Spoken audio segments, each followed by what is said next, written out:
exposing the natural power in your kitchen to fight flu and fever. Hydrate, hydrate, hydrate. Drinking warm water keeps you hydrated and soothes your throat. Next up, green tea.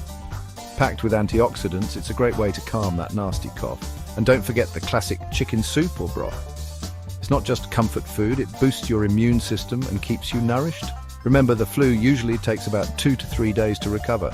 But if things get tough, always check in with your healthcare provider. Stay cozy, stay hydrated, and feel better soon.